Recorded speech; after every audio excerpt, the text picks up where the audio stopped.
día, señores panelistas, señores que han venido hoy a escuchar otra realidad que existe en América Latina. Manifestarles que para mí es un orgullo compartir testera con semejantes personalidades y para ir enfocando un poco lo que sucede en mi país. Cuando hablaba el expresidente Hurtado era como una fotografía de lo que viene sucediendo no solamente en Latinoamérica, sino también las experiencias que hemos estado viendo en Bolivia. Haciendo un poco de historiación, en Bolivia tiene 190 años desde su creación, tiene 11 millones de habitantes, el ingreso per cápita anual es de $2.500 aproximadamente y el presupuesto general de este año es de $31.600 millones. Previa a que asuma la presidencia el señor Evo Morales, existía desde la recuperación de la democracia de las dictaduras militares en el año 1982 una pluralidad de participación política en el Parlamento, lo que hacía necesaria la concertación de políticas públicas para las decisiones que se iban a tomar en las modificaciones pertinentes al Estado en el país. Me refiero a que había diversos partidos políticos representados en el Parlamento. La institucionalidad, con los problemas de todos los países, sin embargo, era estable, existía independencia de los tres poderes del Estado existentes en ese momento y, sin embargo, una crisis económica el año 2003 genera una crisis social, una convulsión social donde masas a cargo de Evo Morales, el actual presidente, derrocan un presidente elegido democráticamente, dando lugar a la sucesión para que el vicepresidente, en combinación, por supuesto, con Morales, asuma la presidencia. Sin embargo, esto no paró ahí, las sucesiones se siguieron dando y fueron convocadas a elecciones adelantadas el año 2005, cuando gana el presidente Morales la primera elección. Lo primero que hace Evo Morales cuando asume el gobierno fue intervenir los tres poderes del Estado. Intervenir los tres poderes del Estado porque descabezó la justicia, Corte Suprema fue juzgada en el Parlamento, eliminaron a todos sus miembros de sus funciones, posteriormente descabezaron el Tribunal Constitucional, lo que le permitió avanzar en todas las ilegalidades que se fueron dando porque al no existir un control de constitucionalidad, se presume la constitucionalidad hasta que se demuestre lo contrario o se demande aquella ley. Por lo tanto, a partir y a raíz del descabezamiento del Poder Judicial, inicia lo que se llama las reformas del Estado del socialismo del siglo XXI en Bolivia. Y fue una convocatoria a la Asamblea Constituyente, violando los procedimientos establecidos en la anterior Constitución, para adecuar y hacer una Constitución a la medida, por supuesto, del presidente Morales. Esa Constitución, esa Asamblea Constituyente no concluyó en el periodo para el cual había sido convocada, habiendo un sinnúmero de manifestaciones, muertos, heridos. Fue prolongada por 6 meses más y tampoco pudo ser aprobada, pero al no haber un tribunal constitucional se siguieron cometiendo dichos abusos.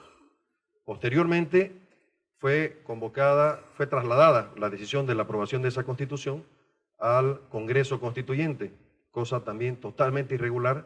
Yo era diputado en esa época, fuimos secuestrados en el Congreso Nacional por más de 1 millón de campesinos afines al movimiento socialismo, hasta que consiguieron los 2/3 para la modificación y la aprobación de la actual, Constitución Política del Estado, consolidando así el poder que tiene Evo Morales en los 4 poderes del Estado que actualmente se encuentran vigentes en nuestro país. Otras instituciones que intervino inmediatamente el presidente Morales de aprobar la Constitución fue las Fuerzas Armadas, destituyendo a 8 promociones de generales para poder tener a la cabeza, por supuesto, a partidarios de su gobierno y de su ideología, la Policía Nacional, y lo que hace es limitar a todos los partidos políticos de oposición, modificando la ley de partidos políticos con respecto a su financiamiento para que solamente los oficialistas puedan ser solventados por el Estado y no así los opositores, violando así, por supuesto, la pluralidad política y la pluralidad de oportunidades que pueden tener las otras personas que disentimos con el gobierno.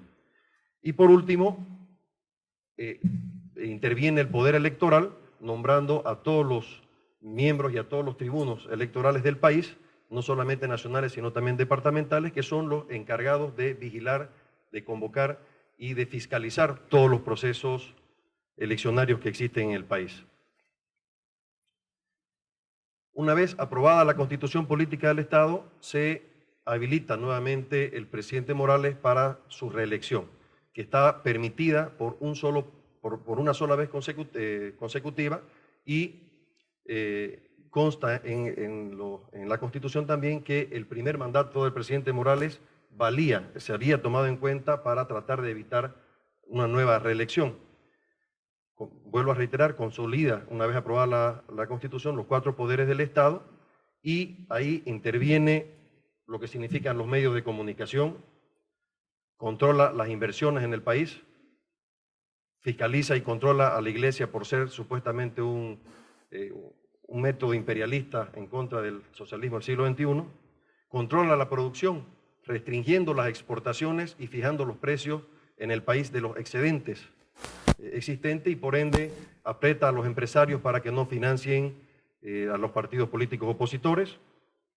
Y aquí viene el primer gran fracaso del presidente Morales en su segunda gestión, que fue la elección de jueces. Él hizo una profundo cambio, lo llamó así, al Poder Judicial, y llamó a elecciones populares a los magistrados y a los jueces y fiscales de todo el país.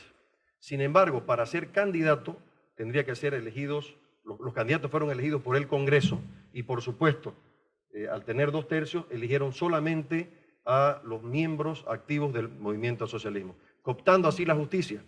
¿Por qué digo que tuvo el primer revés el presidente Morales en esa elección? Porque la ciudadanía, la mayoría, más del 55% del pueblo boliviano, votó en contra, o sea, nulo o blanco, por encima de los candidatos. Aún así, habiendo ganado los votos nulos y blancos, Morales posesiona al Tribunal Constitucional, posesiona a la Corte Suprema de Justicia y llena las acefalías correspondientes en el Ministerio Público, que es el encargado en Bolivia de fiscalizar y de llevar adelante los procesos de investigación en contra de cualquier proceso. Con esto, el presidente Morales lo que consigue es judicializar y criminalizar la política. Comienza a perseguir opositores, destituye a 5 gobernadores, 37 alcaldes municipales que por supuesto no estaban dentro de la misma visión del presidente Morales, y comienzan la persecución a los opositores.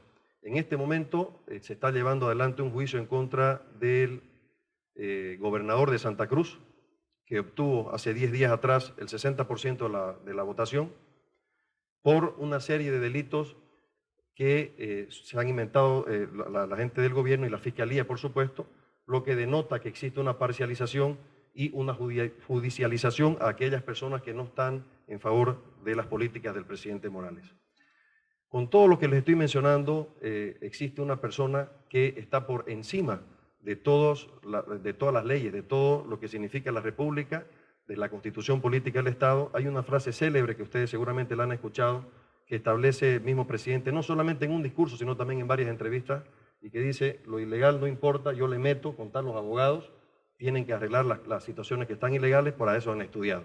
Esa es una frase, lamentablemente, del presidente de Bolivia, y que denota la tiranía con la que se está actuando en nuestro país. Nosotros no tenemos un árbitro electoral independiente. En las últimas elecciones, hace 10 días atrás, faltando 4 días para la votación, un partido de oposición, del cual soy miembro, tenía una mayoría en las encuestas abrumadora en el departamento del Beni, y eliminó a los 228 candidatos de ese departamento por un tecnicismo de la convocatoria y violando la Constitución Política del Estado. Lo que ha hecho de que solamente en algunos municipios, que habían solamente 2 contrincantes, la oposición y el oficialismo obtenga, por supuesto, el 100% de los votos válidos, porque también han ganado los votos blancos y los votos nulos. Eso denota que el presidente también está en contra de la pluralidad de de los partidos políticos y que solamente tiende a un partido único. Basándonos en la Carta Interamericana, en su artículo 3, como lo manifestaba el expresidente Hurtado, se establecen cuáles son los elementos fundamentales que tienen que tener los países para que puedan ser considerados democráticos. El primer elemento es el respeto a los derechos humanos y a las libertades fundamentales.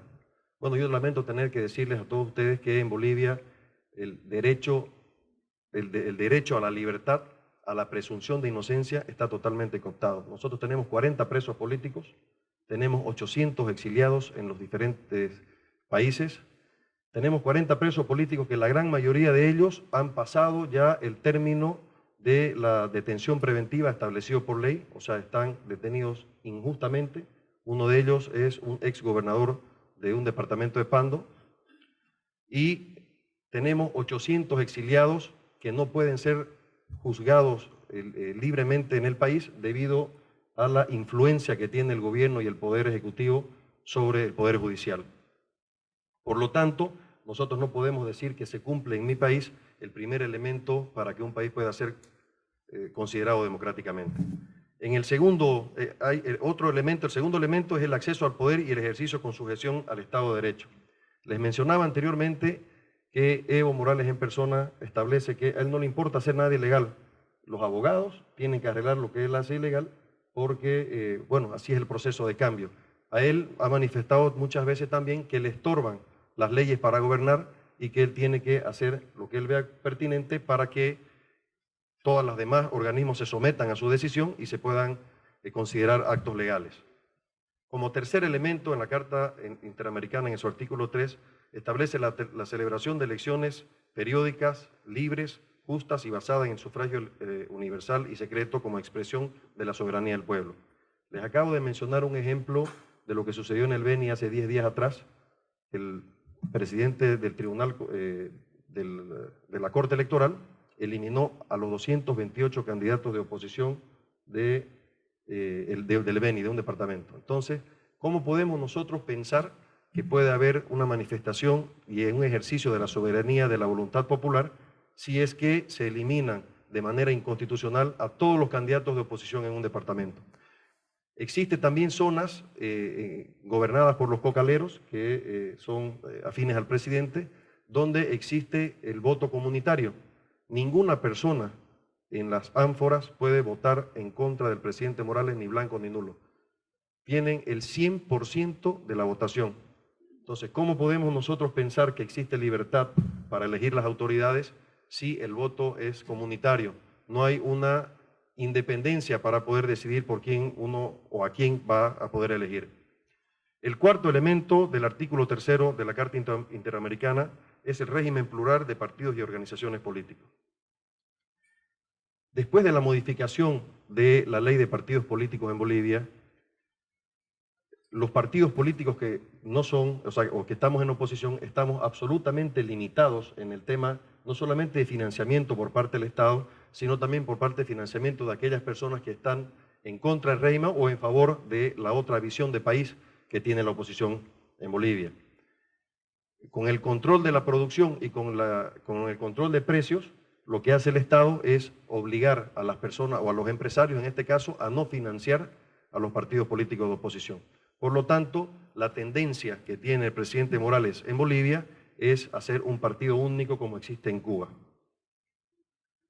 Inclusive, a mí me sorprende, como decía el presidente Hurtado, que el representante del comisionado de las Naciones Unidas, el señor Denis Raciot, que estuvo de veedor en las elecciones hace 10 días atrás en Bolivia, se manifieste en contra de la forma de proceder del Tribunal Electoral en Bolivia y sugiera cambios lo más antes posible a las normas y a los procedimientos establecidos para no anular la voluntad soberana y no anular a la oposición.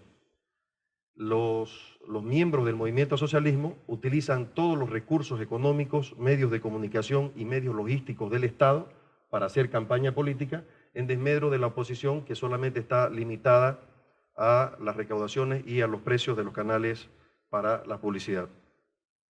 Como quinto elemento, para que los países puedan ser considerados en la Carta Orgánica, establece la separación y la independencia de los poderes públicos. Bueno, acá creo que es lo más grave que tenemos en Bolivia, la intervención y el control absoluto de los 4 poderes del Estado. En el Poder Judicial, como yo les mencioné anteriormente, el presidente Morales, a través de una elección totalmente fraudulenta, elige a todos los miembros del Tribunal Constitucional. Cuando se trata la reelección, la reelección del presidente Morales, hubo un tribuno que votó en contra. Bueno, al otro día ese tribuno fue suspendido del Tribunal Constitucional, está siendo juzgado y está en estado terminal con cáncer y de todas maneras el gobierno sigue juzgando. Pero eso no termina ahí. El partido de gobierno presentó un proyecto de ley, el cual fue demandado en su inconstitucionalidad. El Tribunal Constitucional acepta la inconstitucionalidad de la ley y todo el Tribunal Constitucional es suspendido de sus funciones, juzgados y sacado de sus cargos. Ahora tienen el poder en el Tribunal Constitucional los que fueron elegidos suplentes y por supuesto totalmente al mando del Poder Ejecutivo. En el tema de, existe un caso muy famoso en Bolivia que es un caso montado por el gobierno, un caso de terrorismo. Hace 6 años, hubo un supuesto caso de terrorismo, sin ningún muerto ni nada, creado por el gobierno para perseguir y judicializar a los opositores. Este caso fue investigado por el fiscal Sosa y como en 6 años no pudo demostrar ninguna prueba contundente, el fiscal desistió del caso y ahora está exiliado en Brasil con todos sus colaboradores en la investigación porque está juzgado por traición a la patria en Bolivia. El órgano legislativo, quiero manifestarles que nosotros los parlamentarios se nos ha quitado la inmunidad parlamentaria y podemos ser juzgados como cualquier otra persona, lo que también de una u otra manera limita el trabajo parlamentario que nosotros podemos tener para poder hacer las investigaciones de corrupción correspondientes. El poder judicial, perdón, el poder electoral también ha sido nombrado y nominado por el Poder Ejecutivo en Bolivia y eso se ha quedado demostrado en las últimas elecciones donde el presidente Morales decidió quién fue a primera vuelta, quién iba, perdón, a segunda vuelta en ciertos departamentos y quién no. Días antes de que se conozcan los resultados finales de los cómputos, 3 días antes el presidente ya afirmó quiénes iban y quiénes no iban en segunda vuelta, lo que denota una parcialización absoluta del poder electoral en Bolivia y por lo tanto nosotros no gozamos con ninguno de los elementos para ser considerados como países en un ejercicio democrático permanente. Sin embargo, nosotros celebramos la celebración de este tipo de foros donde podamos venir a exponer y a comprometernos públicamente a seguir luchando para poder recuperar la democracia en nuestros países. Creo que es muy importante que la declaración que emerja el día de hoy en este foro sea contundente, no solamente en el caso de Venezuela, porque Venezuela ya es un caso realmente más que frustrante, desesperante para la gente que vive allá, pero todos los países que están siguiendo el mismo norte y el mismo horizonte, vamos en ese camino y necesitamos el compromiso de todas las personas que estamos acá presentes y algunos en ejercicios públicos de seguir luchando para recuperar la democracia. Muchas gracias.